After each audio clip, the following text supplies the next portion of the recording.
శ్రీమహాగణాధిపతయే నమః. ఓం గురుభ్యో నమః. ఓం శ్రీమాత్రే నమః. అరుణాం కరుణాతరంగితాక్షీం ధృతపాశాంకుశపుష్పబాణచాపాం అనిమాదిభిరావృతాం మయూకైః అహమిత్యేవ విభావయే భవానీ. శ్రీమాత్రే నమః. డిసెంబర్ మాస ఫలితాలు. ద్వాదశ లగ్నాల వారికి, లగ్నం తెలియని రాశుల వారికి డిసెంబర్లో అసలు గ్రహస్థితి ఏ విధంగా ఉంది అని చూసుకున్నట్లయితే, ఫస్ట్ ఆఫ్ ఆల్ మనకి రాస్యాధిపతి అయినటువంటి కుజుడు వృశ్చిక రాశిలోని ఉంటూ 7వ తేదీ నుంచి మారుతున్నాడు. అదేవిధంగా రవి కూడా అక్కడే ఉన్నాడు, 16వ తేదీ నుంచి మారుతాడు. అలాగే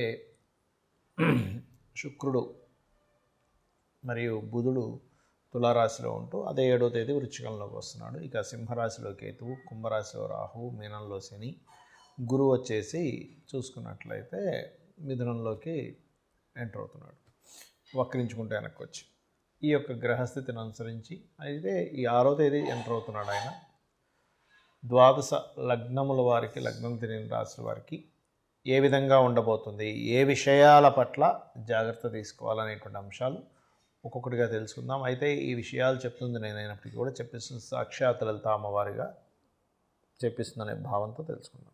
కన్యవారికి కనుక చూసుకున్నట్లయితే మీ యొక్క రాస్యాధిపతి 2వ స్థానంలో ఉన్నాడు కాబట్టి బుధుడు ఎప్పుడు కూడా ధనానికి మీడియేటింగ్ కారకుడు కాబట్టి మీడియేటింగ్ మూలంగా ధనయోగం అనేటువంటిది రానుంది. ఫస్ట్ వీక్ తర్వాత ఎవరైతే ఈ విషయంలో అంటే కెరీర్ విషయంలో పర్టికులర్గా క్రియేటివ్ రిలేటెడ్ కెరియర్స్లో ఉండేటువంటి వారికి అనుకూలత అనేటువంటిది ఏర్పడనుంది. అలాగే ధన సంబంధించినటువంటి విషయంలో కూడా గమనించుకున్నట్లయితే భూమి మూలంగా, రియల్ ఎస్టేట్ మూలంగా మొదటి 20 రోజులు అనుకూలత ఎక్కువగా ఉంది. ధైర్యంగా కొన్ని పనులు చేపడతారు, కొన్ని పనులు ప్రారంభమవుతాయి. కాకపోతే ఏదైనా భూమి తీసుకునేటప్పుడు 7వ తేదీ తర్వాత నుంచి కొంచెం చూసుకొని తీసుకోండి. 4వ స్థానంలో కుజుడు ఉన్నాడు కాబట్టి, అది కాకుండా అష్టమాధిపతి అయ్యాడు కాబట్టి అగ్ని సంబంధించిన ప్రదేశాల్లోని, మిషనరీస్ ఉండేటువంటి ప్రదేశాల్లోని, స్త్రీలైతే ఇంట్లో వంట వండేటువంటి ప్రదేశంలోని అక్కడ కొంచెం అప్రమత్తంగా ఉండాలి.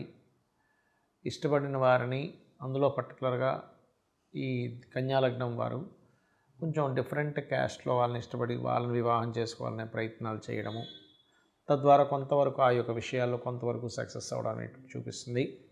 6వ స్థానంలో ఎప్పుడైతే రాహు ఉన్నాడో విదేశీ కంపెనీల్లో జాబులు రావడము, లేదా ఏదైనా ఒక ల్యాబ్లో మీరు చేసేటువంటి టెస్టింగ్ కొంతవరకు సక్సెస్ రావడము, శత్రువుపై జయము జరగనుంది. అలాగే జీవిత భాగస్వామి యొక్క హెల్త్ విషయంలో కేర్గా ఉండాలి మీరు. మరియు ఇక్కడ ఈ నెల మాత్రం అంటే పర్టికులర్గా కుజుడు 7వ తేదీ నుంచి 4లోకి వెళ్తున్నాడు కాబట్టి ప్రాపర్టీ విషయంలో, ప్రాపర్టీ కొనుగోలు చేసేటువంటి అంశాల్లో మాత్రం ఖచ్చితంగా జాగ్రత్త వహించాలి. ఇక మీరు ఉద్యోగ సంబంధించినటువంటి విషయంలో గమనించుకున్నట్లయితే మార్పులు చూపిస్తున్నాయి. 2nd వీక్ నుంచి కంప్లీట్గా వ్యాపారస్తులకి వ్యాపారపరంగా ఇది కాదులే ఇంకోటి ఏదో మార్చుకుందాం అనేటువంటి ఆలోచనలో పడతారు. ఇన్వెస్ట్మెంట్స్ చేసేటప్పుడు మాత్రం ఎట్టి పరిస్థితుల్లో గుళిక కాలం చేయకండి. ఆదివారం, మంగళవారం కూడా ఇన్వెస్ట్మెంట్స్ జోలికి వెళ్ళకండి. 12లో కేతు ఉన్నందుకు ఇన్వెస్ట్మెంట్స్ చేసేటప్పుడు ఖచ్చితంగా ఆ యొక్క ఇన్వెస్ట్మెంట్ మూలంగా మీకు ఏమీ జరగబోతుంది, అది మంచిదా కాదా అనేటువంటి దాని గురించి క్లియర్గా తెలుసుకొని ఇన్వెస్ట్మెంట్ చేయండి.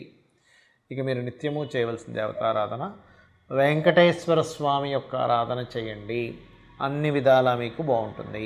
చాలామంది నన్ను అడుగుతున్న విషయం ఏంటంటే, మీరు గోచార ఫలితాలు చెప్తున్నారు, ఈ గోచార ఫలితాలు కాకుండా మనం వార ఫలితాలని, మాస ఫలితాలు చెప్పుకుంటూ ఉంటాం కదా, అసలు పర్సనల్ చార్ట్ మూలంగా ఎటువంటి జాగ్రత్తలు తీసుకోవచ్చు, ఎటువంటి విషయాలు తెలుసుకోవచ్చు అని నన్ను చాలామంది అడుగుతున్నారు. అదేమిటంటే, ఫస్ట్ ఆఫ్ ఆల్ మనం పర్సనల్ చార్ట్ తెలుసుకోవాలంటే మనకి లగ్నము, నక్షత్రము, రాశి, గ్రహస్థితులు ఎలా ఉన్నాయో తెలుసుకోవాలి. ఇది తెలుసుకోవాలంటే మీరు పుట్టిన తేదీ, నెల, సంవత్సరము, సమయము, ప్రాంతము కావాలంటే మీరు ఏ ఊరిలో పుట్టారు, ఏ సమయంలో పుట్టారు, ఏ తేదీలో, ఏ నెలలో, ఏ సంవత్సరంలో పుట్టారు. దానివలన మీ యొక్క గ్రహస్థితి అంటే మీరు పుట్టినప్పుడు ఉండే లగ్నం నుంచి గ్రహాలు ఎక్కడెక్కడ ఉన్నాయి, మనం పూర్వజంలో చేసుకున్న కర్మల మూలంగా ఆ గ్రహాలు అక్కడ స్థితి పొంది ఉంటాయి.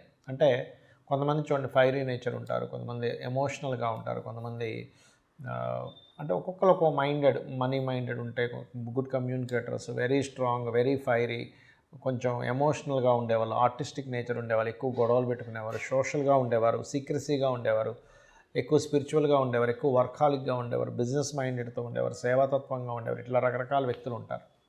అది అసలు మీరు ఏమిటి, అసలు అలా ఉండడం వల్ల మీకు లైఫ్లో బాగుంటుందా బాగోదా అనే విషయాన్ని మీ తత్వం ఏంటని వెరీ క్లియర్గా జాతకం చూసి చెప్పచ్చు. బట్ డేటు, టైము, ప్లేసు ఇవి పర్ఫెక్ట్గా ఉండాలి. దానివల్ల ఎక్కడ డ్రాబ్యాక్ అవుతుంది, నేను ఏం చేస్తే బాగుంటుందని తెలుస్తుంది. ఇక రెండో పాయింట్ ఏంటంటే ఇక్కడ మీ ధనం, ఈ ధన సంబంధించిన విషయాల్లో చాలామంది చూడండి ఏదో చదువుతారు, ఎక్కడికో వెళ్తారు, అది వర్కౌట్ అవ్వదు, లైఫ్లో చాలా సంవత్సరాలు వేస్ట్ అయిపోతుంది. అసలు ఎందులో బిజినెస్ చేస్తే ఇప్పుడు ధనభావాధిపతి ఎవరయ్యారు, అది మెడికలా, ఇంజనీరింగా, లేకపోతే ఫుడ్ రిలేటెడ్ సంబంధించిందా, ట్రాన్స్పోర్టింగ్ రిలేటెడా, రీసెర్చ్ రిలేటెడా, స్కూల్స్ పెట్టుకోవాలా, కాలేజెస్ పెట్టుకోవాలా, లేకపోతే ఓన్గా చేసుకోవాలా, జాబ్ చేయాలా, లేదా ఇక్కడ చేయాలా, వేరే దగ్గరికి వెళ్తే బాగుంటుందా, విదేశాలకు వెళ్తే బాగుంటుంది, ఇవన్నీ కూడా మీ ధనాధిపతి చెప్పేస్తాడు. అలాగే సిబ్లింగ్స్తో ఎందుకు గొడవలు అవుతున్నాయి, మీరు ఏదైనా ప్రారంభించేటప్పుడు ఎందుకు ఆ ప్రారంభించేటువంటి అంశం లేట్ అవుతుంది, మీరు ఆ ప్రారంభించేటువంటిది ఏదైతే ఉంటుందో దాన్ని మీరు ఏ దేవతా ఆరాధన చేస్తే మీకు స్టార్టింగ్ ప్రాబ్లం కొంతమందికి ఉంటుంది. అలాగే మీరు ఏ డైరెక్షన్లో ఉండే గృహంలో, అంటే మెయిన్ డోర్ ఎక్కడుంటే, మీరు ఎటువంటి దాంట్లో ఉంటే అది మీకు, ఎందుకంటే వాస్తు మనకు కొంత సపోర్ట్ చేయాలి, గుర్తుపెట్టుకోండి. జాతకం ఎంత సపోర్ట్ చేస్తుందో వాస్తు మీకు సపోర్ట్ చేసినప్పుడు బాగుంటుంది. కాబట్టి దీనికి ఏంటి, మీరు ఎప్పుడు గృహం తీసుకుంటే మంచిది, ఎలాంటి గృహం తీసుకుంటే మంచిది, ఏ డైరెక్షన్లో ఉంటే మంచిది, అది అసలు మీ పేరు మీద తీసుకోవచ్చా లేదా, మీ జీవిత భాగస్వామి పేరు మీద తీసుకుంటే మంచిదా, లేకపోతే మీ పిల్లల పేర్ల మీద తీసుకుంటే మంచిదా అనేది ఒక లెక్క ఉంటుంది.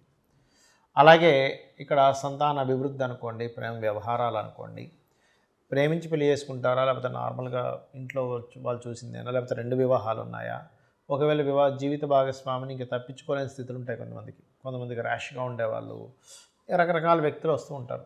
మనం యాక్సెప్ట్ చేయవలసిన పరిస్థితి ఉంటుంది కొన్నిసార్లు. అలా అసలు ఏమైనా ఉందా, లేకపోతే కలిసి ఉండకుండా విడిపోతారు, ఇవన్నీ కూడా మీ జన్మజాతకంలో ఉంటాయి, గుర్తుపెట్టుకోండి. అది ఇంకోటి ఏంటంటే రుణరోగ శత్రు స్థానాలు, 6th హౌస్, అలాగే ఆ విషయాల గురించి తెలుస్తుంది, మీ కెరియర్ గురించి తెలుస్తుంది, మీ విదేశీ యోగం గురించి తెలుస్తుంది, మీరు ఏ బిజినెస్ చేస్తే బాగుంటుందో తెలుస్తుంది. ఇప్పుడు మీకు నడుస్తున్న మహాదశ ఎటువంటి రిజల్ట్స్ ఇస్తుంది, ఈ రిజల్ట్స్ నుంచి మీరు మంచి అవుట్పుట్ రావాలంటే మీరు ఏం చేయాలి, అలాగే మీరు పర్టికులర్గా ఈ యొక్క మహాదశల్లో ఏ అంతర్దశల్లో బాగుంటుంది బాగోదు అనేటువంటి అనేకమైనటువంటి అంశాలు, మీ పాస్ట్లో జరిగినవి కానివ్వండి, మీకు ప్రజెంట్లో జరుగుతున్నవి కానివ్వండి, మీకు ఫ్యూచర్లో ఉండేటువంటి కొన్ని అంశాలు కానివ్వండి, ఇవన్నీ కూడా మీ పర్టికులర్గా మీ పర్సనల్ చార్ట్లో అది ఎలా ఉంది అనేటువంటి చెప్పేదే మీ జన్మజాతకం. మరి గోచార ఫలితాలు ఎందుకు చెప్పుకుంటున్నాం అంటే, మనం పని చేస్తున్నాం, ఒక బిజినెస్ చేస్తున్నాం, మార్కెట్ బాగుంది, బిజినెస్ బాగా సాగుతుంది, మార్కెట్ అంతంత మాత్రంగా ఉంది, అంత గొప్పగా సాగదు కదా. అంటే ఏంటి, ప్రకృతిలో ఉండేటువంటి వాతావరణం కావచ్చు, బయట ఉండేటువంటి మార్కెట్ కావచ్చు, ఇవన్నీ కూడా మీకు పర్టికులర్గా ఏం చూపిస్తాయి అంటే, వెరీ క్లియర్లీ మీ జాతక చక్రంలో మీకు ఎంతవరకు సపోర్ట్గా ఉందని చెప్తుంది. అయితే దీంతోపాటు మీరు అసలు ఏ దేవత ఆరాధన చేసుకుంటే వీటన్నిటి నుంచి బయటపడతారు. మరి జాతకం లేదండి, అసలు ఏ గోచారం, ఏ లగ్నం, ఏ రాశి కూడా తెలియదు అన్నవారు రెగ్యులర్గా లలితాసహస్రనామాలు చేసుకోండి. అయితే ఇప్పుడు ప్రజెంట్ నడుస్తున్నటువంటి గోచారంలో యాక్సిడెంట్స్ అనుకోండి, విపత్తులు అనుకోండి, రకరకాలు జరుగుతున్నాయి.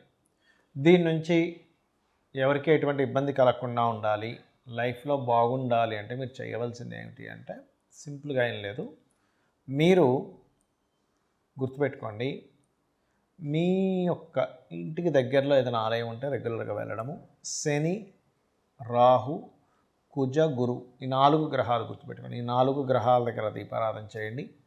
మీరు ఎక్కడికైనా బయటికి వెళ్ళేటప్పుడు ఒక్కసారి మీ ఇష్టదైవాన్ని తలుచుకోండి. మీ ఇష్టదైవం ఎవరు, శివుడా, విష్ణువా, నారాయణుడా, అట్లా మీ ఇష్టదైవాన్ని తలుచుకొని బయలుదేరండి.